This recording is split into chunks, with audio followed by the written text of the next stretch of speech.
Hey, hi friends, welcome to our Little Things channel. It is breakfast part 2. ఫస్ట్గా మనం cut చేసుకున్న stuff మొత్తం ఒక ఎంటీ బాక్స్లోకి వేసుకొని ఆ తర్వాత మనకు కావాల్సినన్ని బొరుగులు అందులోకి యాడ్ చేసుకోవాలి. నాకు ఇక్కడ సోడా బొరుగులు దొరకలేదు కాబట్టి నేను నార్మల్ బొరుగులు వేసుకుంటున్నా. మీకు కానీ సోడా బొరుగులు దొరికితే మీరు అవి యాడ్ చేసుకోండి, అవి ఇంకా టేస్టీగా ఉంటాయి. బొరుగులు యాడ్ చేసిన తర్వాత మీకు కావాల్సినంత సాల్టు, మీకు కావాల్సినంత రెడ్ చిల్లీ పౌడర్ యాడ్ చేసుకోండి. మాది రాయలసీమ కాబట్టి కొంచెం ఎక్కువ కారం యాడ్ చేసుకుంటాను. అలాగే మీ దగ్గర లెమన్ ఉంటే లెమన్ కూడా యాడ్ చేసుకోండి.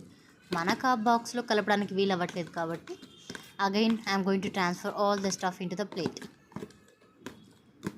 ట్రాన్స్ఫర్ చేసుకున్నాక బాగా మిక్స్ చేయాలి. ఉప్పు కారం అంతా బొరుగులు పట్టేట్టుగా బాగా మిక్స్ చేసి ఒక 5 minutes వెయిట్ చేయాలి. ఇప్పుడు మన బ్రేక్ఫాస్ట్ రెడీ అయిపోయింది. మీకు మరిన్ని ఇలాంటి వీడియోస్ కావాలంటే please like, subscribe our little things channel. Bye.